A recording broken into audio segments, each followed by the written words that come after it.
welcome to Shotcallers. I'm your host, Dennis Postema, and today we have a very special guest, Dr. Alan Zimmerman, who at the age of 7, he started selling greeting cards door to door. By the age of 14, he owned a small international import business, and by the age of 21, he was teaching at the University of Minnesota. And during the next 15 years, he was selected as an outstanding faculty member, by 2 different universities. At the age of 36, he retired from teaching and opened his own speaking and training company. That position has allowed him to deliver more than 3,000 keynotes and seminars in 49 states, 22 countries, maintaining 92% repeat and referral business, which is amazing. Of course, you might have seen him on CNN or the CBS Morning Show or any of the conferences that he's done, or read one of his #1 best-selling books. On a personal side, Dr. Alan Zimmerman is a speaker, husband, father, biker, and hiker who has explored everything from the jungles of Thailand to the cold chill of the Arctic Circle. So please help me welcome Dr. Alan Zimmerman. Welcome, Dr. Zimmerman. You bet. Thank you, Dennis. What a nice introduction. Well, and I want you to know, I've been a fan, so I look it up. I always like to look up how long I've followed people, and I've been signed up for your Tuesday tips since July 12th of 2013. So I've been a big fan for a while. I've got your books here, as you can see up top, so that we can talk about those some. So I've been a big fan for a long time. So welcome. Well, thanks so much. You're one of several 100,000 have been reading the Tuesday tips for a long time, and glad we can meet here face to face. Yes, absolutely. Well, since we are on a time constraint, I'll get right into it. So what is some people, why is it that some people accomplish more than others, and why is it that they do it so much more quickly than most? I think those are 2 critical questions. In fact, the new book I'm releasing just the other day, sent to the publisher, called The Champion Edge. Okay. I begin with those 2 questions. Why is it that some people accomplish so much more than others? And how do they do it so much more quickly? And what I find amazing, as a professor by background, a researcher, and of course, professional speaker, there's nothing in the research that accounts for that. Right. You can attribute that to age, gender, education, nationality, political philosophy. Nothing accounts for that success. What does make the difference? I'm convinced from my years of research, those who achieve the most have what I call the champion edge. Sure. In other words, they have certain practices that they have adopted, that they have mastered, they follow carefully, and that results in them making a huge difference in their success level. Excellent. And on that, so first of all, I have a copy of The Champion's Edge, and we'll probably put a downloadable link here as well.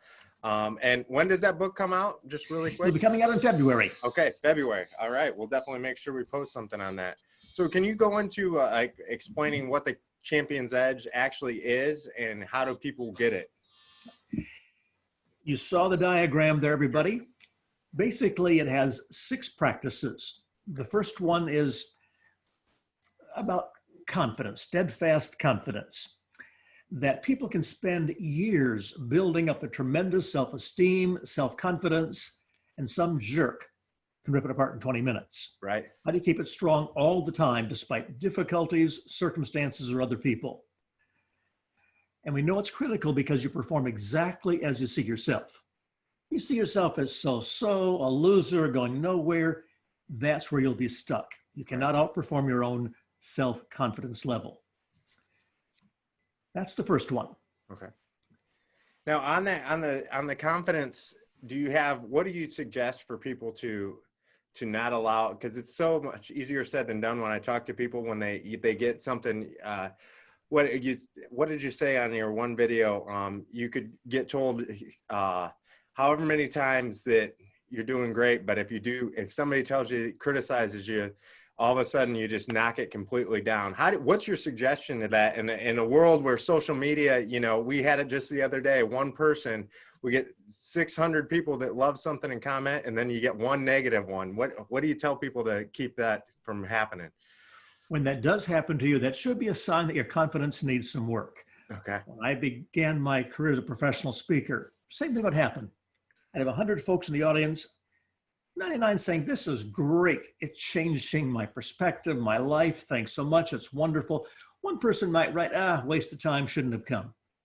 And I'd be focused on that one person for a long time afterwards, until my wife finally confronted me and said, get off it, buddy. 99 out of 100 is about as good as you're ever going to get. Yeah. If you're complaining about those numbers, we're in trouble, right? But a couple things for building the confidence. One is you got to stop what I call the mind binders. Okay. It's our self-talk.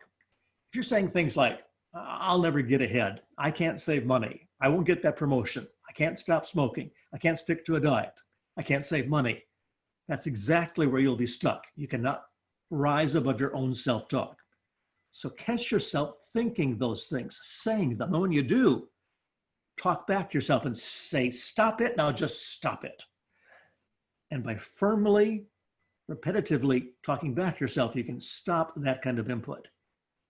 That's one suggestion. Yeah. And the other would be what I call survey your strengths.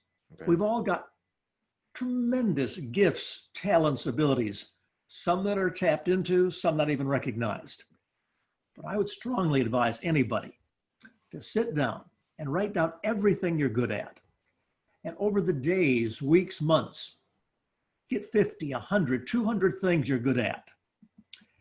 And when you're feeling down, beating yourself up, pull out the list, read it again. Remind yourself, I'm not a bad person just having a tough day.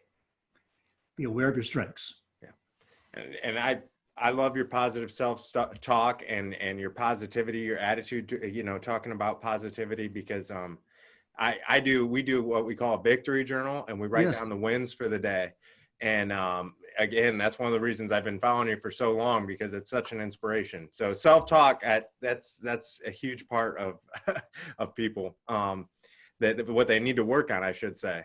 Tell me a little bit about compelling purpose. Compelling purpose is the second part of the champion edge. And that is, I find a lot of people will spend their entire life saying something like, I don't know what I want to do when I grow up, never quite figure out their purpose. And there's a lot more to life than having a job, getting a paycheck, paying off the mortgage. That's survival. It's not purpose. Purpose is a deeper driving force that makes us want to accomplish something, make a difference. That compelling sense of purpose, one of the deepest, strongest motivators there happens to be. And it might be as simple as writing out something, my purpose in life is to what? Fill in the blank. To improve, advance,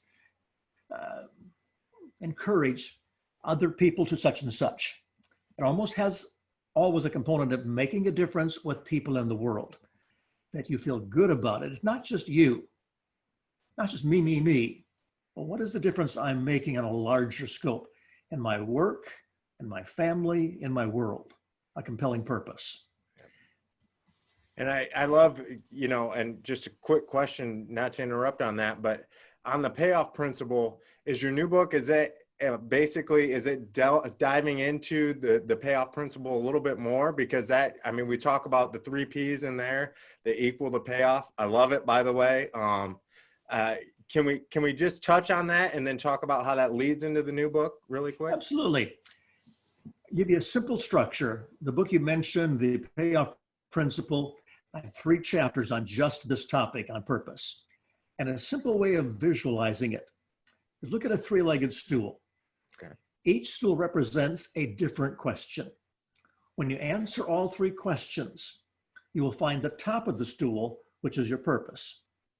The first question is, what are you good at? It goes a bit back to the steadfast confidence. What are you good at? Secondly, what excites you? What turns you on, motivates you? People are sometimes afraid of discovering their purpose because it might be something they don't want to do. Right. Working in a hospice, going to Africa to help the poor. You will never have a purpose that you are called to, that you despise, not excited by.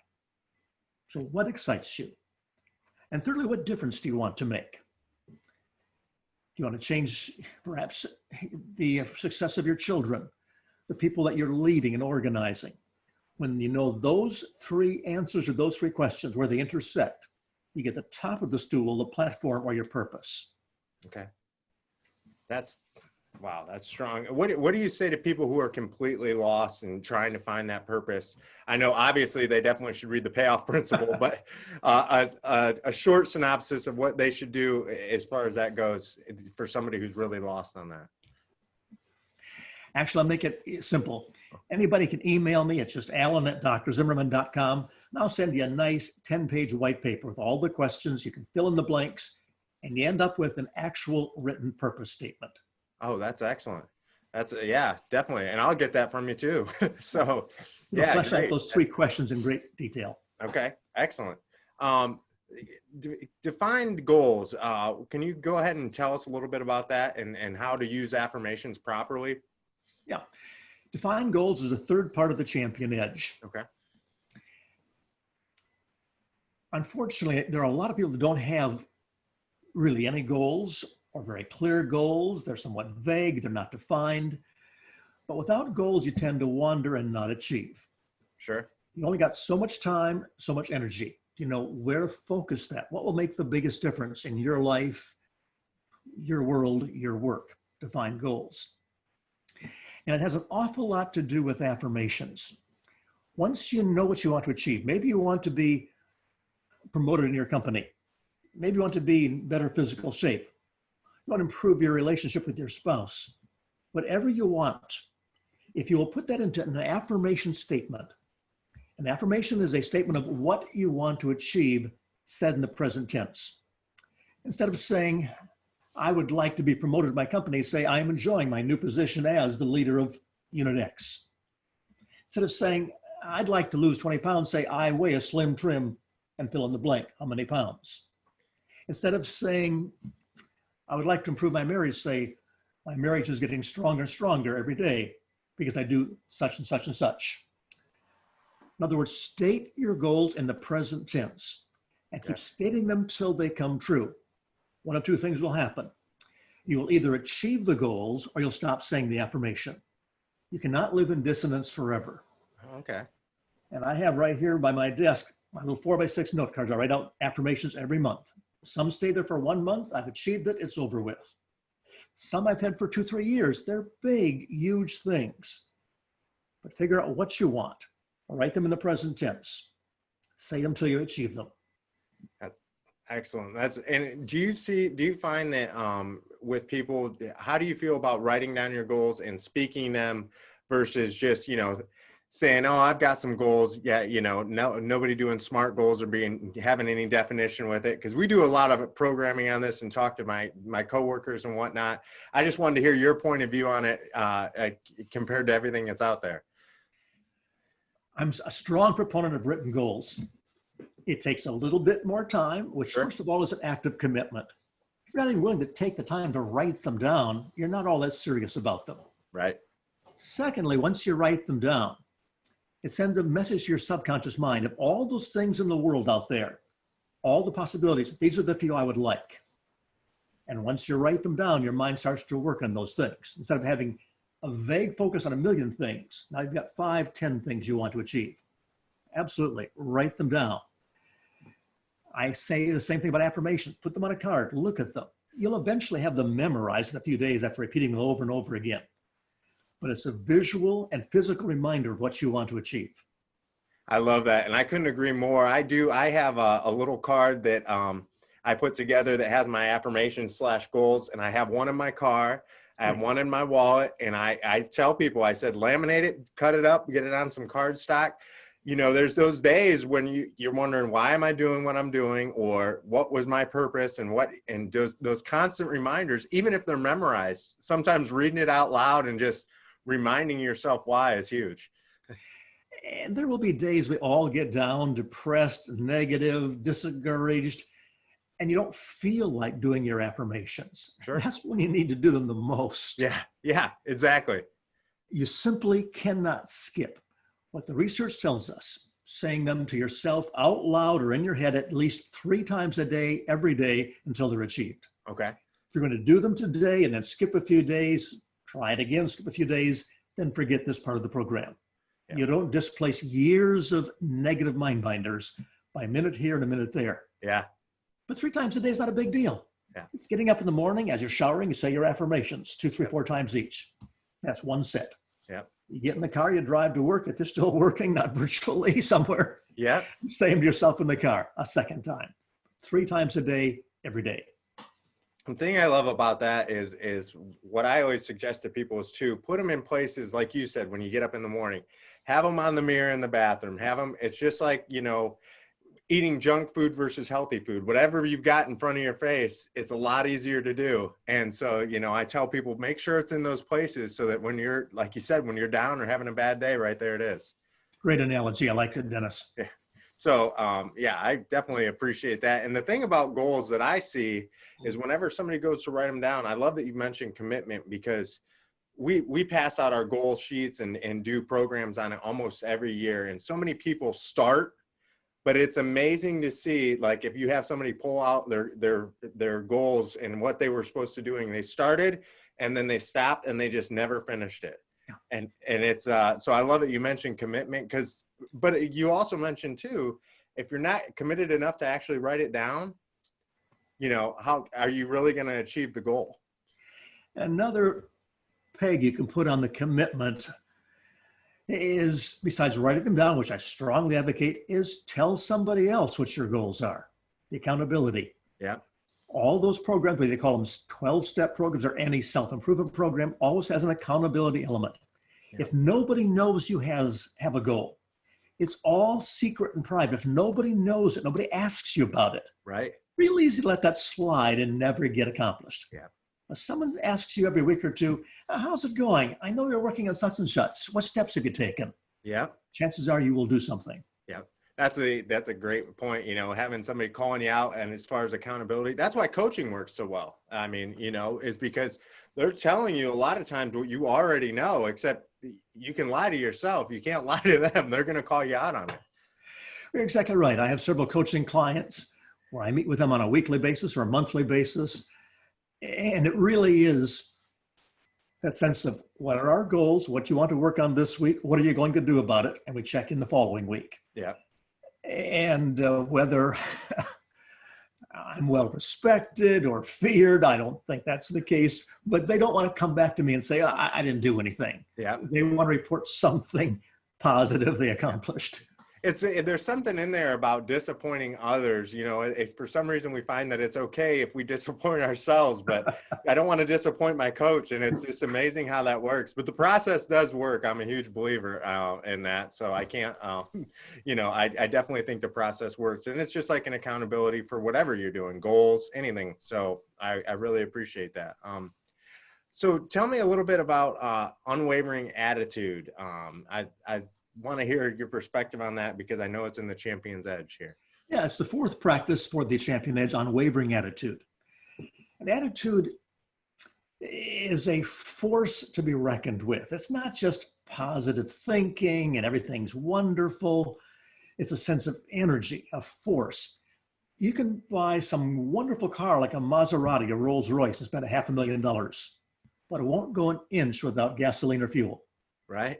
And people are the same way.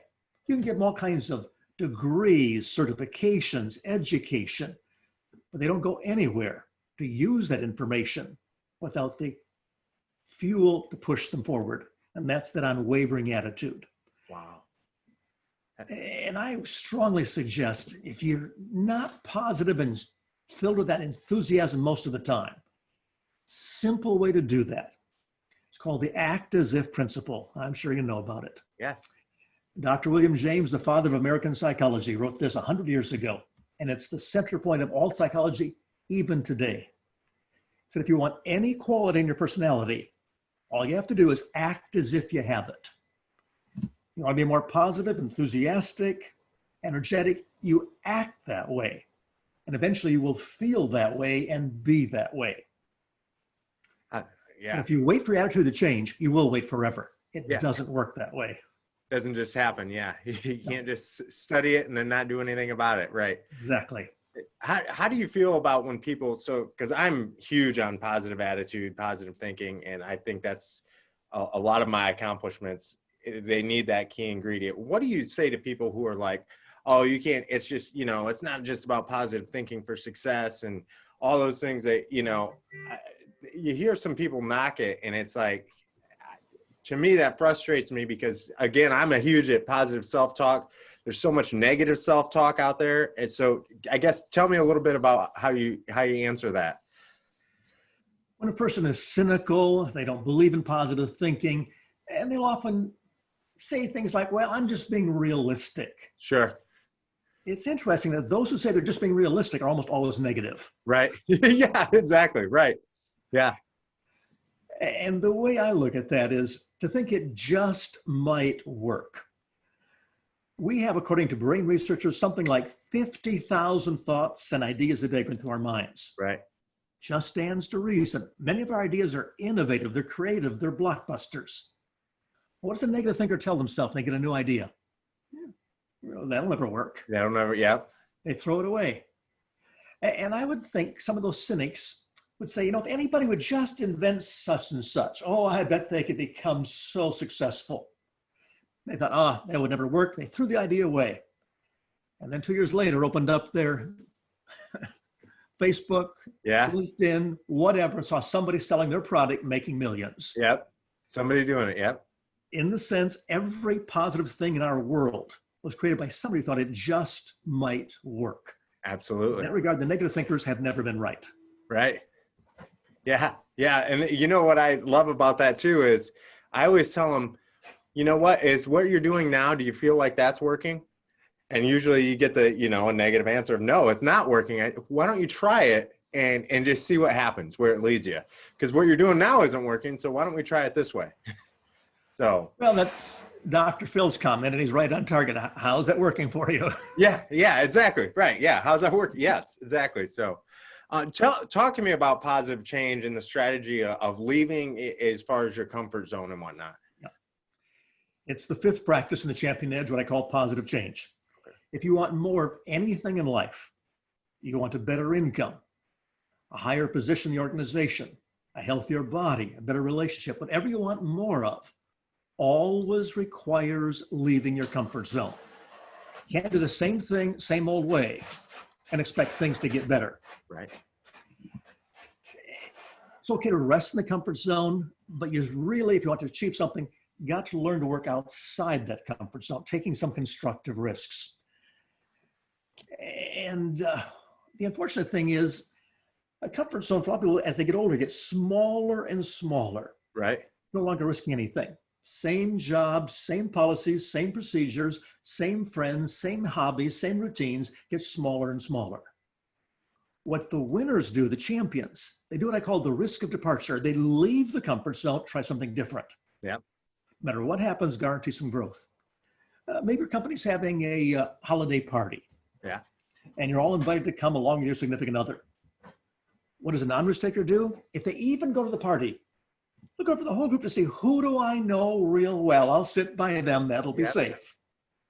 But I decide to meet somebody new in the organization. I come over, I talk to so-and-so. And maybe they talk back to me. I suddenly realize, I can start conversations. Yep. I'm better than I thought I was. Yeah. Whenever you try something new and grow through it, you grow in terms of energy, self-esteem, confidence. You live by courage, not by fear. And how many times does that end up in such a positive light too? Something great happens from doing that at that party or whatever it may be that you didn't want to do. It was out of your comfort zone, And they all tie together in a sense. You cannot live in your comfort zone, afraid of trying something different, afraid of change, wimp your way through life, and have great self-esteem. Yep. You cannot respect yourself if you live by fear. Oh, that's very well put. Very well put. I actually sat down with somebody and actually went through, I showed them they were taking a salary job versus commission, and they were offered the choices when I was talking to them. Yes. And so we sat down and we figured out where their commission would be at versus what their salary was. And it was like 2.5 times. And they'd been doing this for 10 years, by the way. And it's like 2.5 times as much in commission for the exact same job. They get to choose. It's not that their company chooses for them. And I said, wow, if I had you doing that much business, I would gladly pay you that salary too.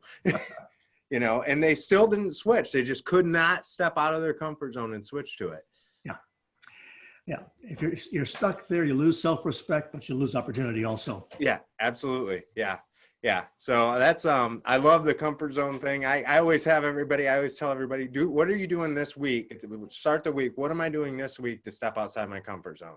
Because you should be doing something every single week that's really making you uncomfortable. And I think there's a choice when it comes to new opportunities, and that is it's either risk or regret. Yeah. We take a risk, a constructive risk, thoughtful risk. We either do it, give it a good chance, or regret the fact that we never even tried. Yeah, absolutely. And actually, it probably for you, and I love this part about your story is going door to door at such a young age. Because I did that with, we used to sell 50-50 raffle tickets Yes. for 4-H. And so my brother and I would get on our bikes, and I'm sure like you, at first, you weren't like, oh, that's really comfortable. But then once you got good at it and started doing it, I mean, I guess there's something to be said about learning it at such a young age, wouldn't you think? Absolutely. I love it when I see young people being entrepreneurs, trying a business, doing something to move ahead, take a risk. I learned so early in life, going door to door, that at one point, by the age of 12, selling the greeting cards, I was the biggest salesperson in the whole organization across the country. And the president of the organization called to see who Mr. Zimmerman was and what was his secret. Didn't realize because she was calling a 12-year-old kid. Oh, wow. That would be a terrific phone call to listen into now, I'm sure. It would be fun. Yeah. Wow. That's great. I love my nieces come after school and they do work for me and whatnot. And it's, the first time they get a little bit of pay, all of a sudden it drives them and they're like, hey, what do you have for me to do today? So it's great. So I want to talk to you about thriving balance with the strategy of the 8 dimensions of life and never being finished. Yes, the 6th practice in the Champion Edge is called thriving balance. To me, it doesn't make sense to achieve all your goals, for example, and burn out in the process. Right. It doesn't make sense to have a great job that pays well and have a lousy relationship at home. And my definition of thriving balance is simple. I use a wheel with 8 dimensions of life: physical, recreational, financial, occupational, social, mental, spiritual. And the secret is you must have something positive in every dimension of life. It's not balanced to physically have your body in great shape and be mentally stupid. Yeah. It's not balanced to financially make a good income but hate your job. Far from balance. Must have something positive in every dimension of life. And you asked about the never being finished. Yeah. One strategy, so you keep yourself somewhat balanced. I suspect most of you listening are striving kinds of people. Well, one strategy I had to learn the hard way because I tended too much to be on the workaholic side. Sure. That I would get all my work done and then I would have time for my family. Get all my work done, then I could exercise. Yeah. It took me a long time to realize I'll never be finished with everything. Right. And so the strategy is to accept the fact you'll never be finished, and that's okay. Yep. No matter how hard you work, how fast you work, on the day you die, there'll still be a few things left in your inbox. Good point. And so to give yourself permission to be a bit human, I want you to achieve, to strive, to be a champion. There's no need to burn out in the process. We're too smart for that. That's a great way of putting it. There has to be a positive in every one of your 8 dimensions. I've never heard that before. That's a very good point. Well, using that diagram of the wheel, a lot of people have a wheel that doesn't really roll very well. Right. One slice of the pie is in great shape, such as occupational. They have a great job, but relationally, their life's a mess. That's not balance. That's misery. Yeah, yeah. And all that can go away, too, if you're miserable in one area. Right. Or with all the arguments going on politically these days, Sure. to me, it's not balanced to spiritually have your values in good shape and relationally can't get along with anybody. Yeah. Doesn't make sense. Right. Yeah, you're exactly right. Yeah. And I want to encourage too. Do you have anything else that we missed, first of all, during the interview that you want to share with our viewers?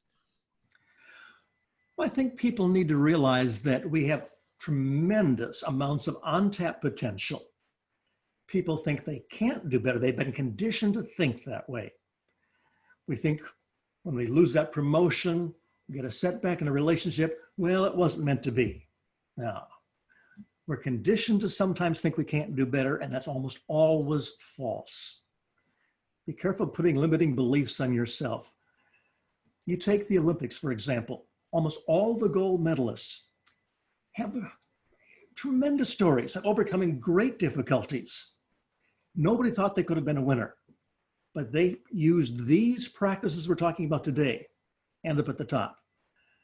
So don't be tipped off guard by a simple setback. Yeah. That's a time for a lesson, not a quitting session. Oh, that's beautiful. Yeah. And use it as a motivator. Oh, yes, yes. Yeah, that's, wow, terrific. And I also want to encourage, I want you to let everybody know how to get a hold of you, because like your service book is awesome. Your website has so much information. As far as, I sent the customer service video to all of my employees so they could see it. So I love that. How does everybody get a hold of you? Well, my website is very simple. It's www.drzimmerman.com. That's drzimmerman.com. You'll find there tremendous numbers of resources. I've written over 1,000 articles. You have access to all of those free of charge. You get my Tuesday tip. We've got about 200,000 people who get my tip every week. If you want that, you just go right to the website. You'll see a place, Tuesday tip. Sign up, you get a free subscription. And I love it that when that comes in on Tuesday, it's like you're always talking directly to me. You know how those things work, like a good devotional. It's like, oh yeah, okay. So I love that. So, well, I want to tell you, I can't thank you enough for being on our show. We greatly appreciate it. I want to do this again when your book comes out, and let's kind of delve into that. Would be great. Thank you. My pleasure, everybody. Thanks for listening in. It's my honor. Thank you. We appreciate it. Bye-bye.